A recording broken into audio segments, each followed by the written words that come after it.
Welcome to my Expat Stories. Got a message a couple days ago from a viewer. Marine, 23 years intelligence. Said he needed to tell someone what happened. Said if anyone would get it without the judgment, it'd be us. So here's his story. If you've ever trusted someone specifically because they didn't ask for help, hit that subscribe. Because Brian's about to explain how the best con is the one that doesn't feel like a con. Here's Brian. I'm Brian, 58 years old, retired Marine. I did 23 years. Enlisted at 18, straight out of high school in Riverside. Wanted to serve, wanted to do something meaningful, got assigned to intelligence, started as an analyst, worked my way up, became good at it, really good, reading people, understanding motivations, spotting deception. I deployed 6 times. Iraq, Afghanistan, back to Iraq, Afghanistan again, Syria, back to Afghanistan. Each deployment, my job was the same. Vet local sources. Figure out who's lying, who's telling the truth, who's playing both sides. Lives depended on it. American lives, Allied lives. If I got it wrong, people died. I never got it wrong. Not once. I was meticulous, obsessive. I'd cross-reference everything. Check backgrounds, verify stories, look for inconsistencies. I had a reputation. Brian doesn't miss, that's what they said. If Brian clears a source, you can trust them. I retired last year. Full pension. Bought this condo in San Diego. Downtown, nice place. 2-bedroom. Views of the harbour. I was done. Ready to enjoy life. Travel. Relax. Maybe find someone to share it with. I'd been married once. To Sarah. High school sweethearts. Got married before my first deployment. She waited for me. Through the first tour. The second. By the third, she was done. Said she couldn't do it anymore. Couldn't be a military wife. Couldn't handle the deployments, the uncertainty, the loneliness. We divorced, stayed friends. She remarried. Has kids now. Lives in Oregon. We still talk sometimes. Christmas cards. Birthday messages. It's fine. After the divorce, I dated here and there. Nothing serious. A few months with someone. Then they'd move on. I'd move on. I was okay with it. My job was my life. The core was my life. I didn't need more than that. But after retirement, the quiet hit me. The condo was too big, too empty. The days were too long. I'd wake up at 5, old habits. But there was nowhere to go, nothing to do. I'd work out, read, watch documentaries. But by noon I was bored. By evening I was lonely. So I joined Facebook, started looking at groups, expat groups, retirement groups, travel groups, and that's where I saw her. Lovely. She'd commented on a post in a Philippines travel group, someone asking about Cebu. She'd responded, I'm from Cebu originally. It's beautiful. The beaches, the people, the food. I miss it so much. Working in Dubai now but planning to move back soon. I clicked her profile. Lovely Santos, 34 years old, from Cebu City. Living in Dubai, nurse at a private hospital. Her profile was full of photos, her in scrubs, her at the beach, her at cafes, her with friends. Normal life. Real life. I sent a friend request. She accepted. I sent a message. Saw your comment about Cebu. I've been thinking about visiting. Any recommendations? She replied an hour later. Oh yes, so many. Cebu is amazing. Where are you from? San Diego, retired Marine. Just looking for somewhere warm to visit. Maybe spend a few months. That's great, you'll love Cebu. The weather is perfect, not too hot. Beach is close, people are friendly, and food is amazing. We talked for 3 hours, just messaging, about Cebu, about the Philippines, about her job in Dubai, about my time in the Marines. It was easy, natural. She was smart, articulate, funny. She asked questions, listened, responded thoughtfully. At the end of the conversation, she said, It's really nice talking to you.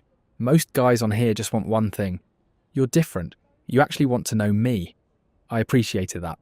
I did want to know her. She seemed genuine, real. Not like the others I'd talked to online who were clearly just looking for money or visas or whatever. We talked every day after that. Messages, then voice calls. Her voice was soft, clear. Slight Filipino accent, but excellent English. She told me she'd studied nursing at Cebu Doctors University. Top of her class. Got hired to work in Dubai. Been there 5 years. Made good money. Sent some home to her family but mostly saved it. Had plans to return to the Philippines. Open a business, maybe a cafe. Something small. Something hers. I told her about my retirement. About the condo. About feeling adrift. About wanting to do something new. Travel. Experience life outside the military bubble I'd lived in for 2 decades. She said, "You should come visit the Philippines. See if you like it. Maybe you'll want to stay. Maybe I will." 3 weeks into talking, she suggested a video call. I said yes. We set it up. WhatsApp video. I was nervous. Genuinely nervous. What if she didn't look like her photos? What if it was awkward? What if the chemistry didn't translate? The call connected. And there she was. Beautiful. Exactly like her photos. She was sitting in what looked like her apartment. Modern. Clean. White walls. Minimalist furniture. Floor-to-ceiling windows behind her showing a city skyline at night. Lights everywhere. She was wearing a simple t-shirt. Hair down. No makeup. Just natural. Just her. "Hi, Brian," she said, smiling. That smile. It lit up the screen. "Hi, lovely. You look great." "Thank you, you too. I was nervous." "Me too." We talked for 2 hours. About everything. About nothing. She showed me around her apartment. Small but nice. 1 bedroom, kitchen, living area. She decorated it simply. A few plants, some photos on the wall. Family photos, her graduation. Her with friends. I asked about her job. She told me about the hospital. Al Zahra Hospital. Private hospital in Dubai. She worked in the emergency department. Night shifts mostly. 12-hour shifts. It was exhausting, but the pay was good. She showed me her hospital ID badge, hanging on a lanyard near her door. Lovely Santos, RN. Emergency department. Her photo. The hospital logo. It looked real. It was real. Also, I thought. She asked about my life. I showed her around my condo. The view, the harbour, the ships. She was impressed. Said it looked beautiful. Said she'd love to visit San Diego someday. Maybe you will. Maybe? After that call, we talked every day. Video calls, 2-3 times a week. Different times. Sometimes she was at home. Sometimes she was on break at the hospital. She'd show me the break room. Other nurses in the background. The smell of hospital antiseptic. The sound of monitors beeping. It all felt real. We talked about the future. About her plans to return to Cebu. About opening a cafe. She had it all mapped out. A small place. 15-20 tables. Serving Filipino coffee. Pandesal. Ensaymada. Simple breakfast and lunch menu. Targeting young professionals. Students. Expats. I said it sounds amazing. Have you thought about location? Yes, near IT Park or Ayala. Somewhere with good foot traffic. Rent is expensive, but worth it if the location is right. How much would something like that cost to set up? Maybe 2 million pesos for rent. Renovation, equipment. Initial stock, around £30,000. That's not too bad. No, but I don't have it yet. I'm saving. Maybe 2 more years in Dubai and I'll have enough. What if you had a partner? Someone to invest with you? She paused, looked at me through the screen. What do you mean? I mean, what if I invested? We could be partners. I've got savings. I'm looking for something to do. This could be perfect. Brian, I can't ask you to do that. But we've only known each other a month. I know, but I like you. I believe in this. And I've got the money. Why not? Are you serious? I'm serious. She started crying. Happy crying. I don't know what to say. Nobody's ever believed in me like this. I believe in you. Let's do it. That night, I went to bed thinking I'd just made the best decision of my life. I'd found someone real, someone with ambition, someone who wasn't asking for money, but who I wanted to help, someone I could build something with. I should have known better. I should have done what I always did. Verify, cross-reference, check backgrounds, look for inconsistencies. But I didn't, because she didn't feel like a threat. She felt like an opportunity, a chance, a future. And that's exactly what she was counting on. The next week, Lovely sent me a business plan. Actual business plan. Typed up. Professional. Budget breakdown. Revenue projections. Market analysis. She'd put thought into this. Real thought. It wasn't some half-assed dream. It was detailed, realistic, smart. I read through it. Made notes. Suggested a few changes. She listened, adjusted. We went back and forth. It felt like a real partnership, like we were building something together. I asked if she had a timeline. I was thinking maybe I stay in Dubai another year, save more, then return to Cebu, start the cafe. But if you're serious about partnering, maybe I can come back sooner. Maybe 6 months. 6 months sounds good. Gives us time to plan, to finalise everything. Yes, exactly. That night we talked about us, about what we were, about where this was going. She said, I care about you, Brian. I know it's fast. I know we haven't met in person. But I feel something real with you. I feel it too. When I come back to Cebu, will you visit? Will you come see me? Of course. I'll be there. Maybe you'll like it so much you'll stay. Maybe I will. She smiled. That smile that made everything feel possible. I'd like that. I'd like that too. We started making plans, real plans. She'd return to Cebu in 6 months. I'd visit. We'd scout cafe locations, finalise the business, see where things went between us. It felt exciting. It felt real. And for 3 months, that's how it stayed. We talked every day, video calls, messages. She'd send photos from work, from her apartment, from around Dubai. I'd send photos from San Diego, from my runs along the harbour, from restaurants I'd try. We were living parallel lives, building toward the same future. She never asked for money, not once. We talked about the cafe investment, but she never pushed, never brought it up unless I did. She was patient, careful, respectful. That's what made me trust her. That's what made me think this was different. And then, 3 months in, everything changed. 3 months in, November. Lovely calls me, video call. But she's not in her apartment. She's somewhere else. Looks like a cafe. I can hear music in the background. Chatter.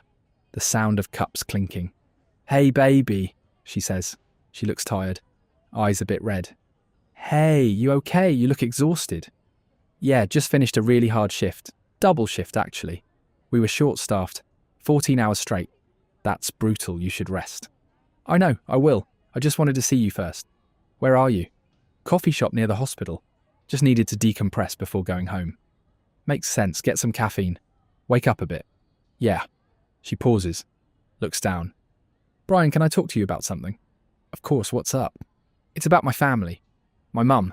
She's sick. I'm sorry, what's wrong? Diabetes. She's had it for years, but it's getting worse. She needs medication, insulin. It's expensive. My sister's been covering it, but she's struggling. She has her own family, 2 kids. Her husband doesn't make much. How much is the medication? About 20,000 pesos a month, around £300. That's a lot.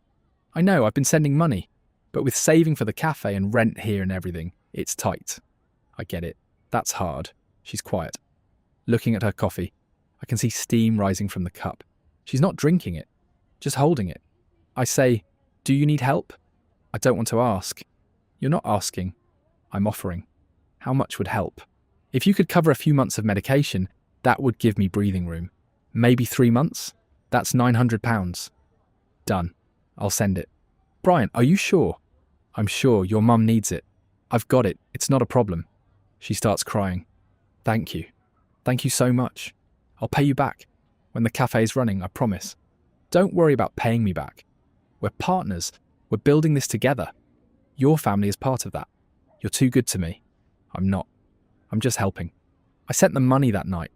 £900. Western Union. She picked it up the next day. Sent me a photo of the receipt. Sent me a photo of her mom. Older woman. Grey hair. Sitting in a chair. Holding a glucose monitor. She looked frail. Sick. Real. Lovely messaged. Thank you again. My mum says to tell you thank you. She's crying.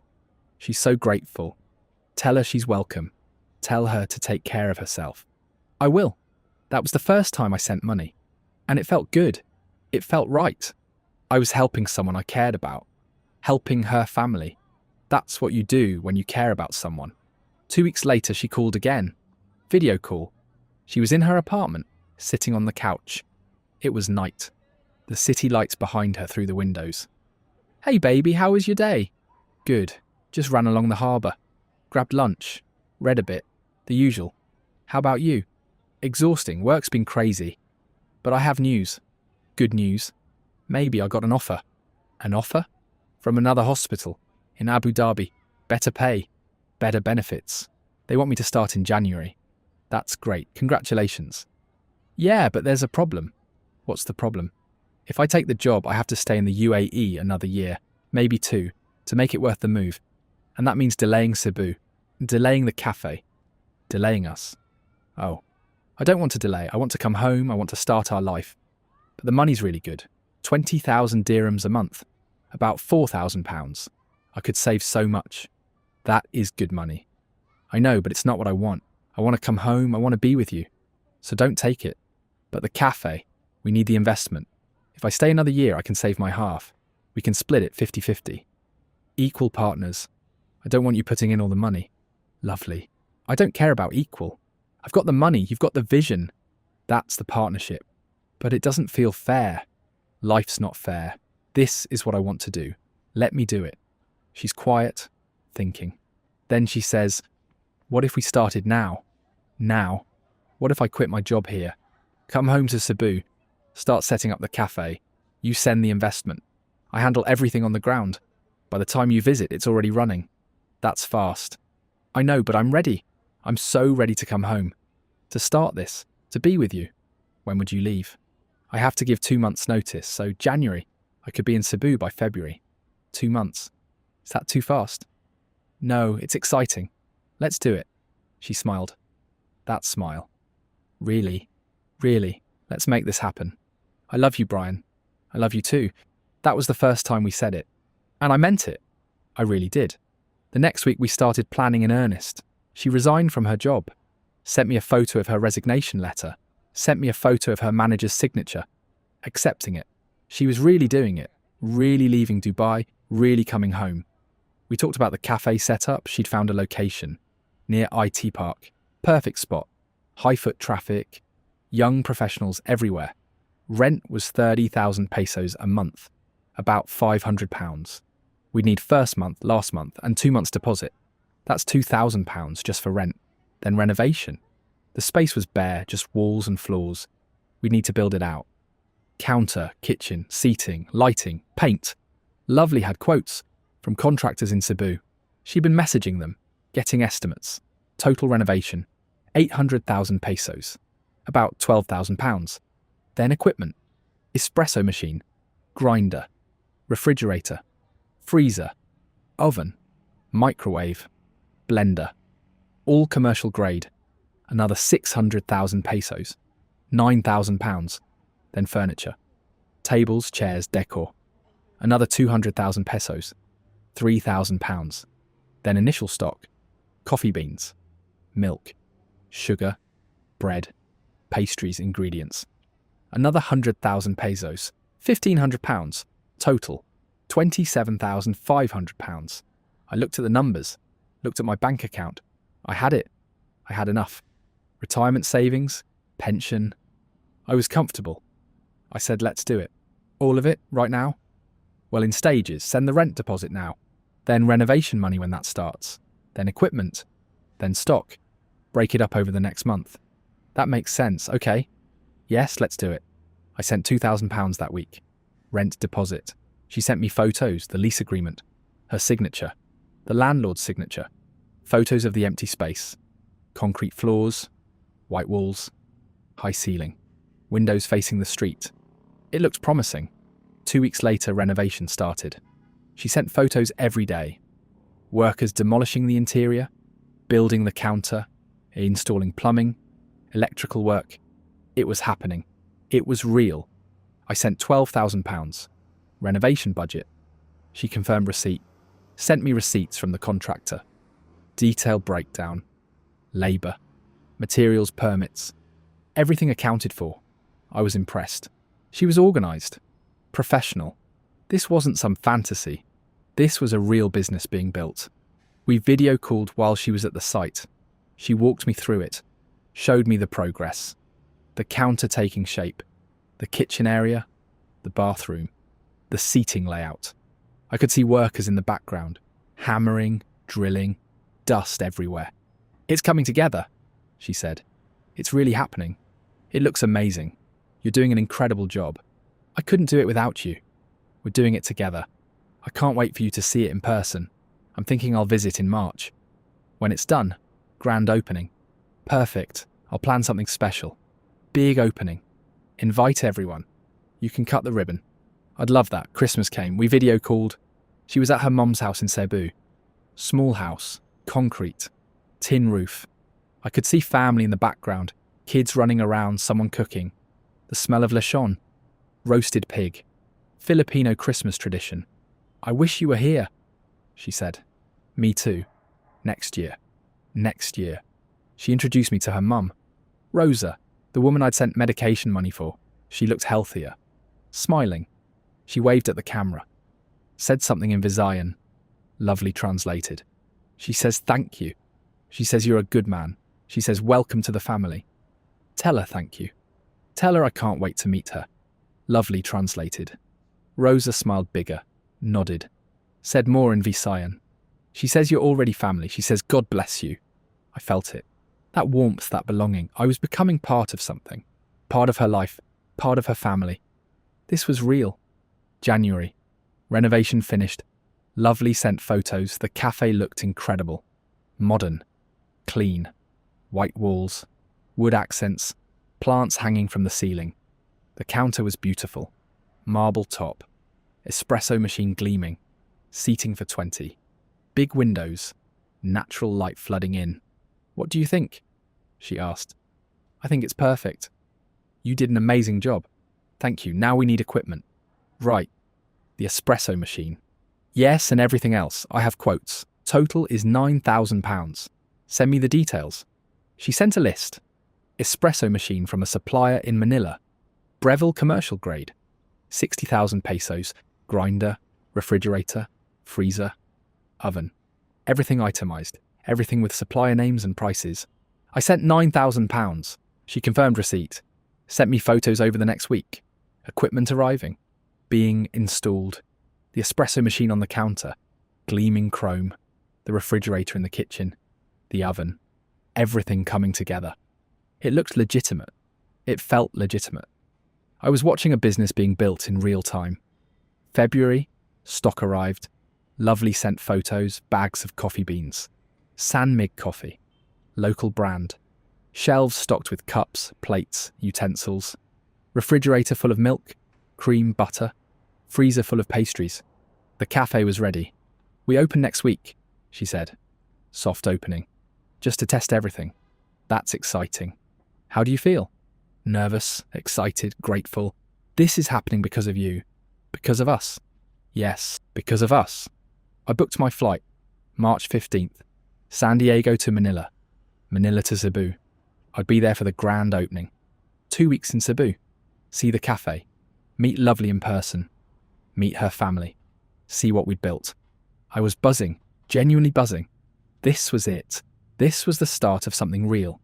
And then, 2 weeks before my flight, everything fell apart. Lovely called, video call. But something was wrong. She was crying. Actually crying. Makeup running down her face. She was in her apartment in Cebu. I could see the boxes behind her. Moving boxes. She just moved back from Dubai. Brian, I need to tell you something. What's wrong? What happened? It's my visa. My exit clearance from Dubai. There's a problem. What do you mean? When I resigned, I was supposed to get an exit stamp to leave the UAE legally. But there's an issue with my employer. They're saying I owe money. Unpaid fees. Something about sponsorship. How much? 15,000 dirhams. About £3,000. £3,000? For what? I don't understand it either. But without paying it, I can't get my exit clearance. And without that, I can't get my documents released. And without my documents, I can't work in the Philippines. Can't open the cafe legally. My nursing license. My clearances. Everything's held by my Dubai employer. That doesn't make sense. You resigned properly. You showed me the letter. I know, but this is how it works here. Employers can hold you hostage. It's horrible. I'm stuck. Can you fight it? I tried. I went to the Labour office. They said I have to pay or take legal action. Legal action takes months, maybe years. I don't have time for that. The cafe opens in a week. So what do you need? I need to pay the fee, get my clearance, get my documents. Then I can fly back to Cebu properly. Everything will be fine. How much again? £3,000. I paused. Something felt off, something in my gut. That old instinct. The one I'd relied on for 23 years. Check, verify, don't assume. I said, "Can you send me documentation?" "From your employer, from the Labour Office. Something showing what this fee is for."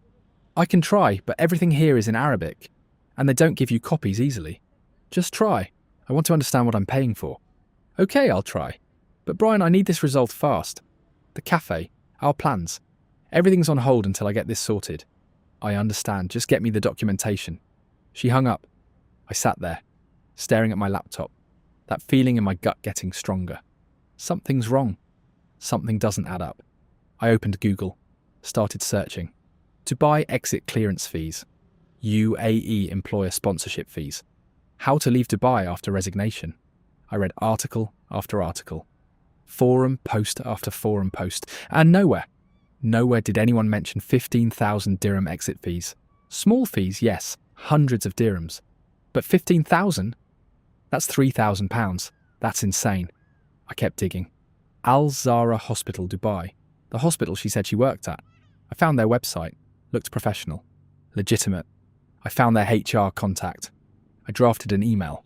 "Hi, I'm trying to verify employment for someone who claims to have worked at your hospital. Lovely Santos, nurse, emergency department. Can you confirm?" I sent it. Waited. The next day, Lovely sent me a photo. A document, in Arabic and English, from something called Ministry of Labour. It listed fees, charges. Her name at the top. Total. 15,000 AED. I looked at it. It looked official. Government letterhead. Stamps. Signatures. But something still felt off. I reverse image searched it. Uploaded the photo to Google. Searched. And there it was, the exact same document. On a scam awareness forum. From 2 years ago. Someone warning about fake Dubai labour documents being used in romance scams. My blood went cold. I downloaded the original document from the forum. Compared it to the one Lovely sent. Identical. Except the name. Lovely's version had her name photoshopped in. Everything else. Identical. The stamp placement. The signature. The reference number. All the same. She'd sent me a fake document. I sat back, stared at my screen, thinking, processing. If the document's fake, what else is fake? I went back to my email. Al Zahra Hospital hadn't responded yet. I searched their staff directory, looked for Lovely Santos. Not there. I searched their emergency department. No Lovely Santos. I called the hospital. Dubai number. It rang. A receptionist answered. Al Zahra Hospital. How may I help you? Hi, I'm trying to confirm employment for a nurse. Lovely Santos, emergency department. One moment, please. I waited. Silence. Then, Sir, we have no employee by that name. Are you sure about the hospital? Yes. Al Zahra, emergency department. She's been there 5 years. I'm sorry, sir. We don't have anyone by that name in our system. Perhaps she worked at a different facility. No, she said Al Zahra. She showed me her ID badge. I can't help you, sir. We don't have that employee. I hung up, sat there, everything crashing down. She doesn't work there. She never worked there. The ID badge was fake, the hospital was real, but she was never there. I opened WhatsApp, looked at our video calls, the ones where she was at the hospital, the break room, the other nurses, the monitors beeping. I reverse image searched screenshots, the break room, found it, stock photo, from a medical supply website. Hospital break room staging, the monitors, stock sound effects. Hospital ambience MP3. She'd staged everything. The apartment, the hospital, the calls, everything. I felt sick, physically sick, my chest tight, my hands shaking. I went back to the cafe photos, the renovation, the equipment, the stock. I reverse image searched them, and I found them. Every single photo. Stolen. From a cafe in Manila. Not Cebu. Manila. A cafe called Capitayo. They'd posted renovation photos on their Facebook page, construction photos, equipment installation, everything. Lovely had downloaded them, sent them to me, claimed they were our cafe, our progress, our dream. But there was no cafe. There was no renovation. There was no location near IT Park. There was nothing. £27,500. Gone. sent to bank accounts in Manila, to contractors, to suppliers, to landlords. All fake. All her or whoever she was working with. 3,000 more she was trying to get. The exit clearance. The fake document. I'd sent her £30,500, and I'd almost sent more. I opened her Facebook profile, started digging, really digging. Her photos, her friends, her timeline. And I found inconsistencies. Photos she'd posted from Dubai that had Manila geotags. Photos with friends where street signs in the background were in Tagalog, not Arabic. Photos at restaurants that I reverse searched and found were in Quezon City, not Dubai. She'd never left the Philippines. I called her. WhatsApp. She answered. Video. She was smiling. Hey baby, did you get the document?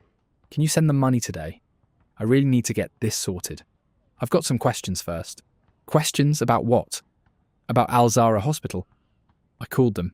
They don't have any record of you working there. Her smile disappeared. What? That's impossible. I worked there 5 years. They said no lovely Santos in their system. No employee by that name ever. They must have made a mistake. Let me call them. Let me sort this out. I also reverse image searched the labour document you sent. It's fake. Same document's been used in scams before. You just photoshopped your name in. Silence. She's staring at the screen. Not moving. Not blinking. I kept going. I also found the cafe photos. They're from a cafe in Manila called Cafe Tayo. You didn't build anything. You just downloaded their renovation photos and sent them to me. More silence. And your apartment. The one with the city skyline. I found the building. It's in Quezon City. Not Dubai. You've never been to Dubai, have you? She closed her eyes. Took a breath. When she opened them, the sweetness was gone. The soft voice was gone. What was left was cold. Calculated. You finished? I want my money back, she laughed. Actually laughed. Good luck with that. I sent you £30,000 for a cafe that doesn't exist, for equipment that was never bought, for rent that was never paid. You gave me that money. You offered it. I never asked. You lied. About everything. Your job, your location, the business, all of it. I gave you what you wanted, a dream, a future, someone to care about. You were lonely. I fixed that. That's worth something. It's worth prison. What you did is fraud. Go ahead, report me. To who? Philippine police? They don't care. They get 10 reports like this every day. Foreign men getting scammed by Filipinas. They laugh about it. I'll find you. I've got your information. You've got a fake name, a fake address, photos I stole from someone's Instagram. You don't even know who I am. Your bank account. The money went somewhere. Someone else's account, someone who doesn't know me. I paid them to receive transfers. They kept 20%. I got the rest. All cash. Untraceable. Why? Why do this? She leaned forward. Because I can. Because foreign men like you come to the Philippines looking for love, for meaning, for purpose. And you throw money at us thinking it'll buy you a life. And we take it. Because why wouldn't we? You've got money you don't need. We've got families to feed. It's just business. I trusted you. That's your mistake. You spent 23 years in intelligence and you didn't verify anything. You just believed. Because you wanted to believe. Because you were lonely. Because I was pretty and sweet and I told you what you wanted to hear. She was right. That's what killed me. She was absolutely right. I said, I hope it was worth it. £30,000? Yeah, it was worth it. She hung up, blocked me, deleted her Facebook. Gone. Just like that. I sat there. Laptop open. Screenshots everywhere. Evidence of everything. Evidence that meant nothing because I had no idea who she really was. I called my bank, explained the situation. They said they'd investigate. 3 weeks later, they said the transfers were authorised. I'd sent them willingly. They couldn't recover anything. I contacted the FBI. They said it's outside their jurisdiction. Philippine matter. Contact Philippine authorities. I contacted the Philippine Embassy in Los Angeles. They said file a report with the National Bureau of Investigation in Manila. I did. Sent everything. Heard nothing back. I'm out £52,000. 52 grand. Gone. No cafe. No lovely. No dream. Just screenshots of a woman who doesn't exist and bank statements showing money I'll never get back. I cancelled my flight to Cebu, sat in my condo, staring at the harbour, thinking about how I missed it. Marine intelligence officer, 23 years vetting sources, missed every single red flag. Because she never asked. She let me offer. She let me lead. She let me think it was my idea, my dream, my future. And that's the genius of it. I can't even be angry at her without being angry at myself. Because I did this. I ignored my training. I ignored my instincts. I ignored the voice saying, check, verify, cross-reference. I wanted it to be real so badly that I made it real. In my head, in my heart, in my plans. And she just took the money and disappeared. I'm still in San Diego, same condo, same view, same life. Except now I'm £52,000 poorer and significantly more cynical. I don't date anymore. Don't talk to women online. Don't make plans that involve anyone but myself. The lads I served with found out. They don't say anything, but I can see it in their eyes. Pity. Amusement. Brian doesn't miss, except he missed everything. I missed everything because I wanted to. Because being alone in a beautiful condo with a view of the harbour is still being alone. And Lovely, or whoever she was, made me feel like I wasn't alone. Made me feel like I was building something. Like I mattered. Turns out I did matter. I mattered as a bank account. As a source of income. As £30,000 she could extract and disappear. Would I do it again? No, never. But do I regret meeting her? I don't know. Because for 4 months I felt alive. Felt like I had purpose. Felt like someone cared. Even if it was all fake. Even if she was in Manila the whole time. Even if every word was a lie. For 4 months, I wasn't just a retired Marine staring at the harbour, wondering what comes next. I was someone building a cafe in Cebu with a woman I loved. Except there was no cafe. There was no woman. There was just me, alone. Sending money to a stranger who played her role perfectly. This is my expat stories. Sometimes the best intelligence officer in the Corps can't see what he doesn't want to see, and that costs £52,000.